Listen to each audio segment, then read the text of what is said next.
Shinbei, you have no choice. Someone must be sacrificed to rush out of the cave, attract the siege of the decayed wolves, and buy us precious time to escape. If you don't die, it will be hard for us to survive. Inside a cave in the desolate valley, Xiaolong spoke with a cold gaze and a heavy tone. Shinbei leaned against the wall, a cold handgun pressed against his forehead. He resembled a rigid statue, his eyes vacant and dazed. In an instant, coldness, stabbing pain, itching, numbness, all kinds of sensations that could drive one mad spread from the depths of his void-like spirit, making his breathing rapid, rising and falling like a bellows. His eyelids trembled slightly, gradually regaining faint perception of his body. Shinbei slowly opened his eyes. His vision gradually cleared, and he finally saw his surroundings. This was the cave of the rotten wolf, scattered with various unfamiliar animal bones, the bones covered in bite marks from canine teeth. Decayed clumps of animal fur, accompanied by the pungent smell of excrement, continuously assaulted his nerves. Not far away, several humans were staring at him with predatory eyes, their malicious intent undisguised, blatantly on display. Transmigrated? Special Forces soldier Shinbei was momentarily confused. Are you listening to me? The Xiaolong pistol was still pressed against his forehead, its gaze sharp and full of pressure, continuing. 1 minute. After 1 minute, either die under my gun or rush out to attract the wolf pack. Shinbei's face darkened, and his heart sank abruptly. What kind of ridiculous start is this? The next moment, fragments of the original owner's memories surged into his mind. Shinbei quickly processed those memories, his expression changing drastically as waves of emotion churned within him. This was actually a world of mass survival migration. 80 years ago, an unknown catastrophe triggered a transformation of the world. Countless ferocious beasts rampaged, and sinister entities descended. At first, due to the rich energy of heaven and earth in this world, many people awakened supernatural abilities. However, faced with the powerful beasts, humanity was caught off guard and suffered heavy losses. Although supernatural abilities and technological weapons still have some effect, humanity barely manages to survive. Ordinary beasts with supernatural powers can still be resisted, but the corrupted species possess incredibly strong bodies, immense strength, and an air of mystery. Neither advanced weaponry nor supernatural abilities can harm them in the slightest, making them invincible beings. Cities once struck by the corrupted species are reduced to ruins, with desolation stretching for thousands of miles. As a result, humanity abandoned the defense of city walls and instead resorted to constant migration and fleeing across the wilderness. The only solace is their discovery of a natural sanctuary, offering humanity a glimmer of hope. This sanctuary is unlike conventional ones. It is a type of mobile giant creature on whose back humans live as parasites, wandering across the wilderness. At this moment, Shinbei was acutely aware of the crisis he was in. A few days ago, the team discovered an unguarded wolf den while patrolling nearby. Mistaking the situation, Xiaolong intended to quietly enter the cave and easily hunt the wolf pups for supplies. The result, they fell into the trap of the rot wolf king and were besieged inside the cave. Now, with food running low and stomachs growling, dragging it out any longer would only lead to their demise, while the rot wolves would enjoy a feast with ease. At this moment, in order to survive, the group decided to sacrifice Shinbei. Shinbei clenched his teeth tightly, his heart full of bitterness. This beginning was practically hell mode. Death countdown, 1 minute. At this moment, others began to persuade. Shinbei, don't you understand? Individual sacrifice is for the collective. The bigger picture matters, you need to have awareness. Don't say that. Going out to lure the wolves doesn't necessarily mean death, as long as you run fast enough. Yeah, Shinbei, give it a try. If you come back alive, you'll be my dad, and I will definitely repay this favor. Shinbei, you need to broaden your perspective. Instead of dying under the muzzle, why not go out and take a chance? I don't think you can run faster than my bullets, Shinbei. What do you say? These words sounded like persuasion but were actually full of threats and enticements, sharp in tone. Shinbei naturally wouldn't let a few words shake his reason, but he was particularly wary of the gun in Xiaolong's hand. Not only was Xiaolong armed, but the others in the cave also had bulging waists, clearly hiding pistols, and some were even carrying AK-47s and M3A rifles. After a moment of contemplation, Shinbei revealed a slight smile. You have to give me a chance too, right? Xiaolong asked in confusion. What do you mean? A gun? I need a gun. You just need to keep running, Xiaolong said heavily, then continued. I'm definitely not giving you a rifle. The handgun poses little threat to the rotten wolf. Unless you can precisely hit the rotten wolf's eyes, no matter where the bullet strikes its body, it will only cause superficial injuries and won't be fatal. Instead, it might provoke the rotten wolf's fiercer aggression. Shinbei remained silent, his gaze resolute, as he reached out to take the firearm. Xiaolong was quiet for a moment, his eyes subtly glancing at a man behind him. The man nodded, drew a worn-looking handgun from his waist, and tossed it to Shinbei. Shinbei caught the handgun, pulled out the magazine, saw a golden bullet pressed at the top, and clicked it back into place. At that moment, a line of text suddenly appeared at the corner of Shinbei's vision. Handgun LV1, 1/5. A P226 semi-automatic pistol, range of 50 meters. 1 1 bullet. Tactical rail accessory missing, blade sight missing, rifling severely worn, 100% risk of chamber explosion, unusable.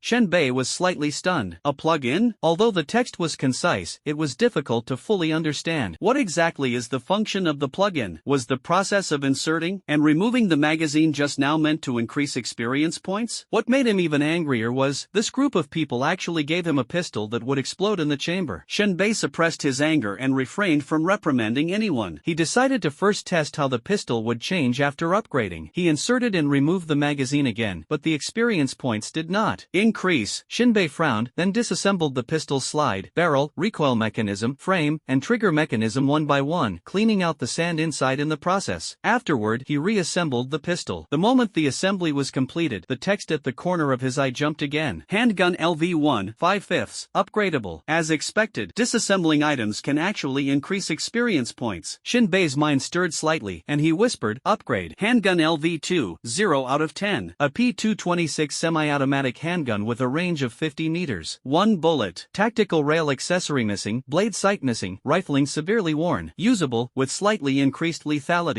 Apart from the level upgrade, the description of this P226 has also quietly changed, from unusable to slightly increased lethality. So mysterious? Shen Bei muttered to himself, no wonder it's an energy world with supernatural powers, completely ignoring basic physical laws. He prepared to continue upgrading and disassembled and reassembled the pistol once more. Unfortunately, this time he didn't gain any experience points. Shen Bei smiled wryly, his lips twitching. Is it over just like that? There must be other ways to upgrade. I need to keep exploring. Chaotic thoughts surged in his mind, and he reminded himself, 1 minute is up, hurry and get out. At this moment, Xiaolong could no longer hold back and urged impatiently. Shen Bei pondered deeply, thinking about how to break through. The ferocious wolves outside were extraordinarily fierce, far beyond what he could easily resist. However, the people in front of him had already raised their pistols and rifles, all aiming directly at him. Any hesitation, and he would be riddled with bullets in no time. Suddenly, Shen Bei recalled a scene from the original host's memory. Before Xiaolong led the group into the cave, he had sent someone to station a lookout at the top of the cave. Logically, if any ferocious beasts or dangers approached the cave, the lookout would be the first to notice and send a signal to warn the people inside, allowing them to retreat in time and avoid being surrounded. However, when the wolves besieged them, no one received any warning of abnormality. This could only mean one thing: the Wolf King had secretly ambushed the lookout. This is precisely the most fatal reason why everyone fell into the trap. But this lookout is a sniper, carrying a Barrett M95. Shen Bei's expression changed as he carefully recalled the lookout's position. Good.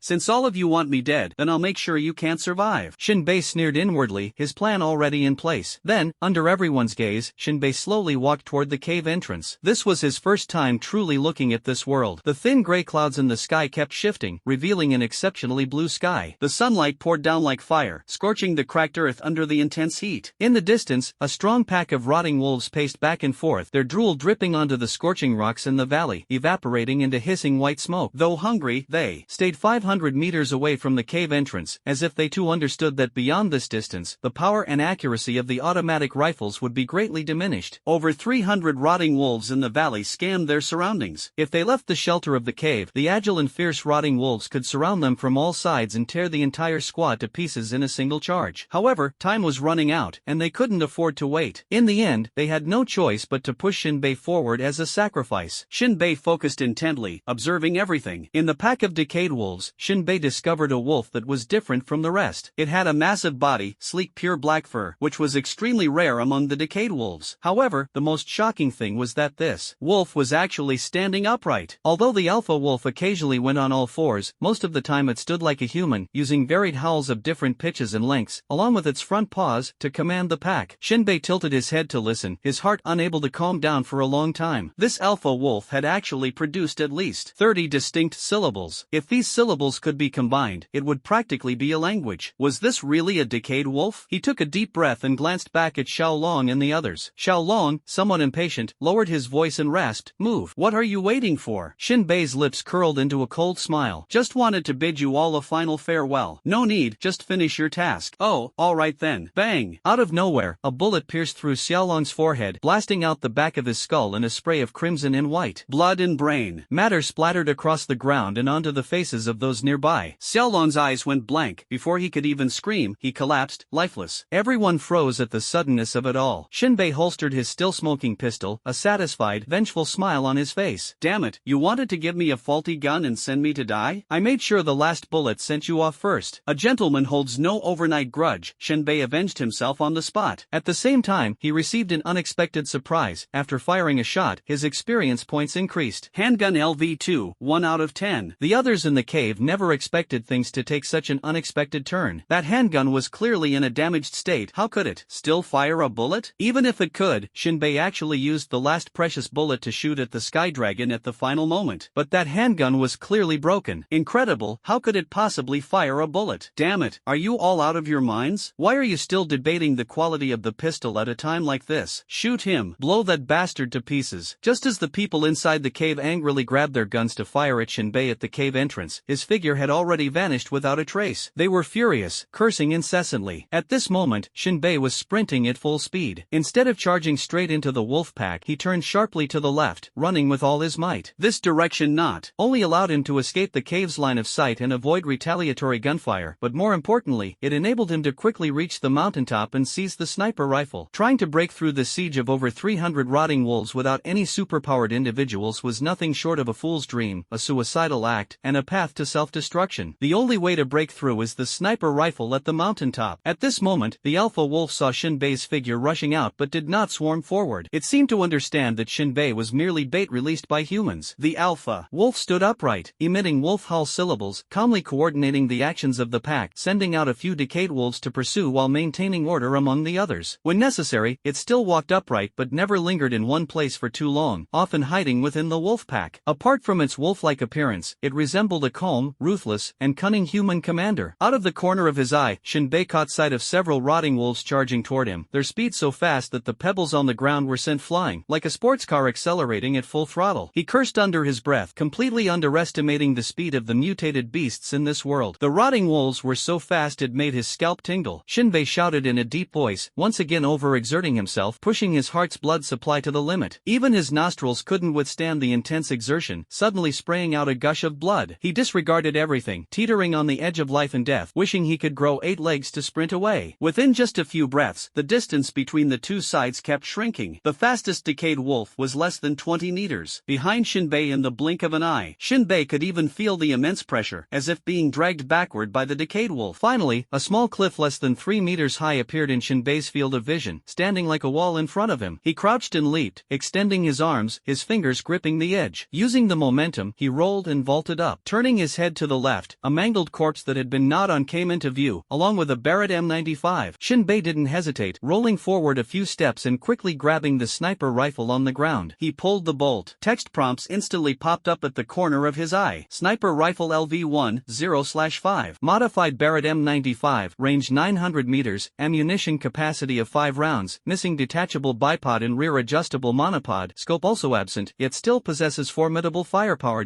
No time to pay attention to these prompts. Although missing the bipod increases the recoil significantly, this gun is equipped with an efficient muzzle brake that reduces recoil by 70%. Even without the bipod, the shot must be fired. Turned around. The most recent decayed wolf not only leaped to the mountaintop but also opened its bloodthirsty maw and lunged fiercely. The distance between them was less than 1 meter. Shinbei could even smell the stench emanating from the decayed wolf's mouth. He took a deep breath, trying to calm his violently pounding heart. There's no need to aim at all. At such a close distance, just shoot blindly. Bang! The shoulder was slammed hard by the recoil, the numbness feeling like it was about to fall apart. The massive recoil heavily struck Shinbei, pushing him back 10 centimeters. Sniper rifle LV1, 1/5. For Shinbei, after the reminder from Xiaolong and the observation at the cave entrance, it was clear that handguns were indeed ineffective against the rotten wolves. However, weapons above automatic rifles posed a lethal threat to them. Otherwise, how could these carrion wolves suddenly become so clever? Not only do they know how to set traps, but they also avoid the most lethal range of the automatic rifles. Moreover, despite their hunger, not a single carrion wolf dares to cross that invisible boundary. Such behavior is as disciplined as an army. Only deep fear can make the rotten wolf so cautious. Therefore, a sniper rifle, more powerful than an automatic rifle, must be a deadly weapon. As expected, after Shinbei's blind shot, a massive blood flower bloomed on one of the rotten wolves. The scorching bullet tore open its entire belly. It was a robust male wolf, weighing at least 30 kilograms, sent flying several meters by the force of the shot. After hitting the ground and rolling a few times, most of its organs had spilled out, yet it still struggled to its feet. Though gravely wounded and having lost all ability to fight, it continued continued to sway unsteadily, letting out a low, menacing growl to intimidate Shinbei, until another male wolf jumped to the top of the hill, biting through its neck and ending its struggle. This is the cruel law of survival. A severely injured carrion wolf unable to hunt can only meet a swift death. Shinbei, briefly stunned by the carrion wolf's vitality, fired another shot without hesitation. Sniper rifle LV-1, 2/5. The power carried by the bullet directly severed another decayed wolf in half, splitting it into two pieces. Even so, the decayed wolf still snapped at the air, desperately crawling toward Shinbei. Shinbei didn't even look at it. This decayed wolf wouldn't last more than a few seconds and would naturally die. He gently turned the gun barrel, aimed at the head of the last decayed wolf that leaped up, and pulled the trigger. Sniper rifle LV-1, 3/5. The bullet shot straight into the open mouth of the decayed wolf, and it fell from the mountaintop like a ragdoll thrown into the air. After twitching a few times, it stopped breathing. Having dealt with the pursuing decayed wolf, Shinbei flipped over and lay prone on the mountaintop. The old-fashioned sight above the muzzle slowly aligned with the head of the lead wolf below. At present, to break out of the encirclement of the rotten wolves, the leader must be taken down first. To annihilate all the rotten wolves, there simply isn't enough ammunition. Only by taking out the lead wolf will the other rotten wolves become disoriented, or even scatter in all directions. Shinbei made this deduction because, while observing the wolf pack at the cave entrance, he had seen a few male wolves openly challenge the lead wolf's authority. This indicates that this pack of corrupt wolves is actually a hybrid formed by piecing together several wolf packs. Once the alpha wolf dies, the entire pack will inevitably collapse and return to chaos. Shinbei's gun barrel extended only slightly, clearly an old modified Barrett, manually upgraded multiple times. The gun body is solid and streamlined, capable of firing more powerful bullets, with a steel pipe added to the barrel for extended range. But the gun lacks any modern advanced sights, not even old-fashioned iron sights, leaving only the most primitive front sight. The straight-line distance from the muzzle to the lead wolf exceeds 1,000 meters. Theoretically, this gun, in perfect condition and operated by an expert, can have a range of up to 2,000 meters. However, due to poor maintenance and modifications, it increasingly resembles an antique. Even if the range is sufficient, hitting the target would rely on luck, and it must be extremely good luck. The sniper rifle's muzzle slightly swayed with the movement of the lead wolf. Shinbei's control was almost precise to the centimeter level. Sniper rifle LV-1, 4/5. A heavy, rough gunshot echoed throughout the valley. A scorching bullet tore through the air, leaving a streak of white light. In an instant, the lead wolf's thick chest was almost blown apart. It lowered its head, catching a glimpse of the shocking wound, and then collapsed with a thud. The moment the lead wolf fell, the pack of rotting wolves descended into chaos. Most of the wolves, enraged, began frantically running through the valley, searching for the culprit who dared to challenge the entire pack. However, apart from the faint scent of gunpowder wafting through the wind in the valley, there was no other trace of anything unusual. A few of the rotting wolves, with exceptionally keen senses, rushed to the mountaintop, only to find it completely deserted. Dozens of furious rotting wolves turned their attention to the humans, already hiding in the cave. Such a charge was nothing short of suicide. Of the 40 or so strong rotting wolves, the farthest any of them managed to get was 10 meters from the cave entrance before being taken down one by a barrage of bullets. The only outcome was that the assault consumed a third of the squad's ammunition. Another half-hour passed, and the restlessness of the rotting wolf pack became increasingly evident. A strong male wolf began to roar and howl repeatedly, attempting to take over the position of the lead wolf. The humans in the cave, witnessing this scene, couldn't help but feel a pang of unease. Although this wolf was nearly stronger than the average rotting wolf and far from possessing the exceptional intelligence of the original lead wolf, once the pack established a new leader who could predict what might happen next. Bang! Another deafening gunshot rang out, and the new head wolf fell to the ground. The people in the cave finally saw a wisp of blue smoke rising from the back of the opposite mountain. Someone took out a telescope to observe carefully, but all they could see through the lens were rocks, with not a single human figure in sight. Was it Shinbei? Him? Ha! We sent him out to lure the wolf pack, and what happened? Who knows where he ran off to? Impossible, right? The distance just now was about 1,200 meters. He hasn't had any training. How could he shoot so accurately? I think it must have been someone else who saved us. Maybe Shinbei is with that person. Whoever it is, it seems we're saved. The wolf pack has lost its leader again, so they probably won't launch another attack. Phew, what a pity about the Xiaolong. It died so tragically. If we make it out alive, we must settle the score with Shinbei. The people inside the cave breathed a sigh of relief, but then began to criticize Shinbei, completely ignoring the persecution they had inflicted on him. The valley returned to tranquility, and the afternoon sun grew increasingly scorching. Without the command and restraint of the lead wolf, the pack of rotting wolves instantly turned from a disciplined army into beasts acting purely on instinct. With an hour left until dusk, they had already lost their last shred of patience and began leaving the valley in twos and threes. Finally, the entire pack of rotting wolves dispersed. Only then did did the people in the cave cautiously poke their heads out. Meanwhile, amidst the scattered rocks on the opposite ridge, Shinbei, cloaked in a yellow-brown hooded cape, blended almost seamlessly with the surrounding environment. Watching the people in the cave dance and celebrate their survival, a mocking smile curled at the corner of Shinbei's lips as he slowly aimed the sniper rifle's crosshairs at their heads. "You're celebrating too soon. You will pay for your actions with blood," Shinbei mercilessly said. "This is my favorite moment of the hunt." At this moment, the people in the cave, seeing the pack of rotting wolves completely disappear, rushed out with excitement and exhilaration. Whether it was the dead dragon owl or the vanished Shinbei, all thoughts of them had been wiped from their minds. Their gazes uniformly fell on the dozens of rotting wolf corpses. "Ha! Brothers, this trip wasn't in vain. The ground is covered with crystal cores. A bountiful harvest. This thing is currency. Quickly dig out the brain of the rotten wolf. Save 5 for me. I plan to trade them for a new arrow rifle. It's time to replace this old antique in my hands. Ha! I plan to buy 2 vehicles. That way, I won't need to rent a place in the shelter and can avoid the landlord's disdain and exploitation." Everyone's faces were filled with greed as they drew their daggers to extract the crystal core from the rotten wolf's brain. This item was not only currency but also a key resource for powering up ability users, gradually becoming a widely circulated trade currency. However, they were completely unaware that amidst the scattered rocks on the opposite side of the valley, Shinbei's sniper rifle crosshairs were fixed on their heads, like the scythe of death. In Shinbei's view, from the moment they drove him out of the cave and used him as bait to lure the wolf pack, the two sides had become mortal enemies. Only through hunting them down could he avenge the deep-seated hatred. A faintly twisted smile appeared on Shinbei's handsome face. "May hell have no famine." This phrase is a common saying in this world, typically only heard at funerals. The sniper rifle in Shinbei's hands was like a slumbering lion awakened, poised to strike. Holding his breath, his gaze was as sharp as an eagle's, gripping the cold barrel tightly, his heartbeat synchronized with the barrel in his hands. In an instant, his finger lightly pulled the trigger, and time seemed to freeze. Bang! A deafening explosion tore through the valley, a blazing flame erupting from the muzzle like a meteor streaking across the sky, a bullet marked with the seal of death. The bullet shot out of the barrel, its supersonic ferocity piercing through the constraints of the air, leaving an invisible yet vivid trajectory, stirring a searing ripple in the atmosphere. Just as a man was squatting in the valley, extracting the core of a crystal source, his rear was suddenly blown apart, his lower body instantly obliterated. The deadly bullet rampaged through his body, shredding flesh and leaving a horrifying cavity. Blood, like blooming red lotuses, mixed with fragments of shattered organs, gushed out, staining half the sky crimson. This scene instantly left the others shocked and panicked. Some people's faces trembled with shock, some seemed to have their throats gripped by an invisible hand, their breathing halted, rendered speechless. Others had bloodshot eyes, their hearts overwhelmed by a storm of shock and fury. "Someone is sniping us. Damn it, who did this? Could it be Shinbei? Don't worry about who it is, quickly find cover. Don't just stand there like an idiot." The people in the valley scattered like startled chickens, desperately searching for cover to avoid the sniper. In front of the cave was an open area with only a few rocks to hide behind. Shinbei changed the magazine, pulled the bolt, and fired one deadly bullet after another. Although the enemies in the valley kept running, Shinbei had been a top-tier special forces soldier in his previous life. Moving targets were nothing to him, even S-shaped moving targets had fallen to his precise marksmanship countless times. After firing 5 consecutive shots, 3 more bodies fell in the valley. Shinbei retreated and stood up, beginning to circle around while changing his magazine. 3 enemies left, hiding behind the boulder. Narrowing his eyes, he moved with the agility of a hunting leopard, crouching low as he flanked the enemy, upgrading his sniper rifle as he advanced. Modified Barrett M95, range 900 meters, 5 bullets, missing bipod and rear adjustable monopod, missing scope, powerful lethality. Upgrade, Sniper Rifle LV2, 5 out of 10. Modified Barrett M95, range 1000 meters, 5 bullets, missing bipod and rear adjustable monopod, missing scope, powerful lethality. The range increased by 100 meters. Shinbei's heart stirred, and he couldn't help but speculate whether continuing to upgrade would bring other changes, besides extending the range. After all, this was a world of energy, where superhumans existed, and breaking the laws of physics was not surprising. In just a moment, Shinbei had circled halfway around and returned to the mountaintop position where he had sniped the Wolf King. He set up his sniper rifle and scanned the area. He let out a cold snort. Those 3 enemies were still huddled in their original spot, alternately peeking out, trying to locate Shinbei's position to counterattack. Bang! Without hesitation, Shinbei locked one of their heads in his crosshairs and pulled the trigger. The gunshot sounded slightly muffled, echoing through the valley. Sniper Rifle LV2, 6/10. The sound of the first gunshot had yet to fade when the second one followed. Sniper Rifle LV2, 7 out of 10. The gunshot reached the ears of the 3, and the enemy on the left fell to the ground in response. The powerful bullet pierced through the rock, carrying dirt and dust as it blasted half of the enemy's chest into a bloody mess. A mangled arm flew out from the other side and fell to the ground. The second gunshot blew open the head of the enemy in the middle. The man on the far left felt his muscles twitching, each gunshot like a hammer striking his heart. He suddenly turned around and finally spotted someone lying at the top of the cave, a dark gun barrel slowly rotating, aiming at him. He was utterly shocked, his eyes filled with horror, and he finally saw the sniper's face clearly. Shinbei. The man was stunned, incredulous. The worst performer in the team, Shinbei, was not only still alive but had also picked up a gun to launch a revenge hunt. How is this possible? Endless regret, terror, and venomous hatred tore at his heart like countless ants. If he could do it all over again, he would definitely stop Xiaolong from releasing that demon. Bang! A strange, piercing whistling sound suddenly rang in his ears, a high-frequency vibration of a bullet in flight traveling faster than sound waves. Intense regret mixed with a chilling sensation surged in his heart as he let out a hoarse, low roar. No! Put! The bullet accurately struck his forehead, bursting open like a shattered watermelon, scattering a mist of blood in all directions. At this moment, Shinbei's finger remained tightly pressed on the trigger, venting his emotions as he emptied the magazine of bullets. Sniper rifle LV2, 10/10. Shinbei slowly exhaled, a faint smile curling at the corner of his mouth. Sniper rifle LV3, 0/30. Modified Barrett M95, range 1,100 meters, magazine capacity of 5 rounds, missing detachable bipod and adjustable rear monopod, scope absent, immense firepower, accuracy increased by 20% during dynamic shooting. Shinbei accessed the information, his pupils contracting slightly. This upgrade brought an entirely new perk, greatly enhanced accuracy during mobile combat. As everyone knows, shooting at a target while running is several times harder than blind firing. With the body in violent motion, even controlling a pistol with precision is difficult, let alone a sniper rifle. Only an automatic rifle allows for some hope of lucky hits. Even someone with a special forces background like Shinbei couldn't guarantee perfect accuracy on the move. At best, 3 out of 10 shots might land, and that's mostly luck. Looks like this cheat of mine is really practical. He put away the sniper rifle, slinging it across his back, pulled up his hood to hide his face in shadow, and strode deeper into the valley. Soon, Shinbei's field of view was filled with the mangled remains of corrupted wolves and human body parts. The mixed stench of two entirely different creatures' blood assaulted his nostrils, putting his senses to the test. After a moment to adjust, he began clearing the battlefield. According to the original owner's memory, the ferocious beasts on the wasteland produce crystal core, an important currency in this world and a treasure commonly carried by superhumans. Thinking of this, Shinbei bent down to pick up the dagger on the ground and began collecting crystal cores. Some crystal cores had already been extracted by the enemies and could be picked up directly. Shinbei pinched one and held it up for a closer look. At this moment, night had fallen, the solitary moon hung high, and its silver glow illuminated the surroundings, providing decent visibility. The crystal core was about the size of a fingernail, with sharp edges, emitting a faint blue radiance, and inside, milky white lines flowed like cream. Unfortunately, according to the original owner's memory, this body does not have the conditions to awaken any superpowers and can only use them as currency. Shinbei sighed softly, but he did not believe that he couldn't survive in this strange world without superpowers. Even those ordinary people he had killed could live, and he possessed an infinite potential cheat. The road ahead was bound to be bright. It took about an hour for Shinbei to collect all the crystal source cores, totaling 37 pieces. As for their specific value, due to the loss of the original owner's memory, he can only wait until he found a shelter to make an assessment. Afterward, he searched the enemy's corpses. Apart from rifle bullets, there was only a bottle of water, a piece of dry bread, and half a cigarette. Looks like it really was a desperate situation, forcing them to break through. Shinbei smiled, sat cross-legged, and slowly chewed the food to replenish his energy. After lighting the cigarette, he took a deep drag and only exhaled a faint puff of smoke after 3 or 4 minutes. Clearly, he had a refined appreciation for tobacco. After taking the last few puffs, Shinbei pressed the cigarette but firmly into the soil. He cut 30 pounds of wolf meat, stood up, and gazed eastward. The moonlight was like silver, draping over the earth as he traveled through the night. According to the original owner's memory, shelter number 36 was to the east. Although the shelter was mobile, it usually wouldn't move far. As long as it didn't make sharp turns, it could be found. Whether during the day or at night, moving across the wasteland required caution against ferocious beasts and corrupted entities. And, of course, humans. Ferocious beasts could still be dealt with, but if corrupted entities appeared, running away was the only option to avoid death. Shinbei walked steadily, slowly heading eastward. After dawn, a colossal figure appeared on the desolate land in the distance. It was a giant creature approximately 5 kilometers long, 300 meters wide, and about 10 meters high, writhing and resembling a massive slug. This is shelter number 36. These giant beasts are referred to by humans as titans. Clearly, they are entirely different in appearance appearance and essence from the titans in Shinbei's understanding. Perhaps this world has a unique interpretation of the term titan. Bang! However, this is a harmless natural shelter, slowly crawling across the wasteland. The reason these creatures become shelters lies in their most crucial characteristic: no evil species can approach within a radius of 500 meters. Humans still do not understand why they possess such an ability, but that is not important. As long as evil species cannot come near, this becomes one of the few places where humans can catch their breath. Currently, there are 56 known shelters of this kind, scattered sparsely across the wasteland. Humans follow the titans' movements, migrating as they do. Wherever the titans go, humans follow. There is also a class hierarchy within the shelter. Those with power and influence naturally reside on the titan's back, where numerous residences and various facilities have been built. Meanwhile, individuals like Shinbei, who belong to the lower class, are not qualified to ascend to the shelter and can only follow closely behind the titan. Shinbei quickened his pace, striving to keep up with the shelter's movement. Soon, his view was obscured by the titan's massive body. Within a few kilometers, an extremely peculiar scene unfolded. Countless ropes were tied at one end to the titan's body, while the other end was connected to an endless array of wheeled houses. These houses were arranged continuously behind the titan, stretching nearly 5 kilometers. It is easy to imagine that when the corrupted creatures attack, the area within 5 kilometers would be far from safe. Those houses would inevitably need to be compressed and concentrated within a 500-meter range, which would undoubtedly lead to significant friction and conflict. The only truly safe place is the shelter on the titan's back. However, not just anyone can freely enter and settle in this shelter. Shinbei stepped into the cluster of houses, slowing his pace as he carefully explored this fascinating world. The mixed sounds of countless wheel tracks and the titan's massive body crushing stones created an indescribable cacophony. The houses here varied in size. Some were residences, some were bars, and others were shops selling various goods. Generally, the more wheels a house had, the larger it was. This was why, back in the valley, the ultimate dream of Shinbei's enemies was to acquire 2 pairs of wheels. That was the true definition of a home. After wandering around for a while, Shinbei arrived at a shop. The sign was simple, featuring only a droplet symbol. It was a water-selling shop. He climbed the ladder and pushed open the door. Welcome! A bald boss sat behind the counter, with a massive water tank behind him. The tank was made of ultra-strong alloy steel, impervious to bullets, and reinforced with numerous welded steel bars for protection. Shinbei took out a crystal core and handed the bottle to the boss. Fill a bottle of water. The boss cheerfully took the bottle. All right. By the way, the boss turned around and said, the price of water has gone up. It's now 5 crystal cores per bottle. Shinbei was stunned. This price is simply outrageous. The water bottle in Shinbei's hand wasn't large, just a standard 500 milliliters mineral water bottle. Yet a single bottle of water cost 5 crystal source cores. Such prices made one wonder how humans in this world even managed to survive. Shinbei certainly understood how precious water sources were. In this world, almost all groundwater and surface water were polluted. To obtain water, humans had to rely on the titans. These giant creatures would often stop, open their massive mouths, and extend a rotating hollow flesh tube to drill into the ground and extract groundwater. Using their unique internal filtration organs, they purified the polluted water and stored it in their stomach sacs to ensure their own water supply. Humans, in turn, would carve a passage into the titans' bodies, reaching their stomachs to extract clean water for drinking. Though the process was arduous, it was at least sufficient to meet the drinking water needs of everyone in shelter number 36. At this moment, the shop owner explained, the titan hasn't stopped to collect water for nearly 2 months. With the scarcity of water sources, the price naturally skyrockets. The owner placed a bottle of clean water on the counter. Thank you for your patronage. Shinbei shrugged, handed over 5 crystal source cores, and left the water shop. He carefully secured the water bottle and, following the original owner's memories, navigated through the mobile houses to reach an apartment. The apartment wasn't tall, only 3 stories high. A small room in the corner of the 3rd floor was his residence. The landlord was a greasy middle-aged man, obese and bloated, gnawing on the bone of some unknown ferocious beast. His yellowed teeth tore into the half-raw flesh. How was the hall this time? Shinbei replied expressionlessly, all gone. This damned world is just like that. The landlord wiped his hands and continued, yesterday we were drinking and laughing, and today they're dead and gone. Shinbei nodded and turned to walk upstairs. The landlord's large head popped out. Why are you playing dumb? Shinbei stopped in his tracks, slowly turned back, and asked in confusion, what? It's time to pay the rent. Only then did Shinbei remember that the original owner had gone out on an adventure to hunt ferocious beasts, this time in order to exchange for crystal core energy to pay the rent. He counted the 20 crystal core energies in his hand and handed them to the landlord. The landlord's face lit up with a radiant smile and waved his hand. Quite a fruitful harvest, huh? I thought you'd have to make several trips to scrape together the rent. Go on up. Shinbei's lips curled into a faint smile as he continued started walking upstairs. According to the original owner's memories, the landlord was once an ability user who enjoyed immense prestige. Later, during a battle with ferocious beasts, he was afflicted by the divine punishment miasma, which sealed his abilities and reduced him to an ordinary person. Fortunately, he had accumulated a considerable number of crystal core resources, bought 4 wheels, built a 3-story apartment, and now lived a modest life by collecting rent. The so-called divine punishment miasma is a type of toxic gas that appears unpredictably and at any time. Once an ability user comes into contact with it, no matter how powerful their abilities are, they will be sealed permanently, inevitably regressing to an ordinary person. People in this world believe that ability users angered God by probing into the energies of heaven and earth, and this is his punishment, hence the name divine punishment miasma. Shinbei pushed open the door to his residence. The interior space was small, with a bed occupying nearly 80% of the room. Although the room could be considered clean, the bedding was somewhat dark and shiny. The world's water resources are extremely precious, especially drinking water. Even the wealthy elite rarely get to bathe in pure water, usually only able to use secondary water sources filtered through purification devices. That kind of water carries radiation, leaving the body with a strange tingling sensation after bathing. Although the feeling passes after a while, it is far less comfortable than bathing in pure water, more akin to being rinsed under electrified streams. As a result, most people rarely bathe, and naturally, they become quite dirty. Shinbei opened one of the few drawers in the room, which contained some worthless odds and ends. Only a single photo was hidden inside a packaging bag. The front of the photo showed 2 children around 5 years old, a boy and a girl, posing together. On the back was a neatly written note, seemingly penned by a woman. New calendar year 67, younger sister Shinnan, accompanying me to shelter number 7, Crimson Queen, in her own handwriting. Younger sister? Crimson Queen? Shinbei was momentarily stunned. He had no recollection of this memory at all. If he hadn't rummaged through the drawer, he wouldn't have known about it in the first place. This name, Crimson Empress, sounds pretty impressive. He pursed his lips and temporarily set this matter aside. With his current abilities, he had no way of finding out where shelter number 7 was located. Then, he grabbed the alarm clock on the table, tilted his head, and his eyes lit up. Alarm clock LV10/5. Internal components damaged, inaccurate time, alarm broken, unable to chime. Shinbei's hands moved swiftly, quickly disassembling the alarm clock into hundreds of parts, then reassembling it. Alarm clock LV1/100/5. Upgrade. Alarm clock LV2/95/10. Upgrade. Alarm clock LV50/100. A perfectly intact alarm clock with precise timekeeping, a crisp ringtone, excellent quality, and almost impervious to external damage. If loaded with 10 crystal core sources, it can be used as a detonator. Ha! A time bomb? Shinbei was momentarily stunned, not expecting that a small alarm clock, after an upgrade, could actually turn into a detonator. Crystal core sources are essentially a form of energy, merely absorbed by ability users. Now, with the help of the alarm clock, this energy could actually be detonated. Truly unexpected. He held the alarm clock, revealing a sly smile. I thought only firearms could be upgraded, but I didn't expect all mechanical objects could evolve. If only I could get a Gundam or a battlesuit.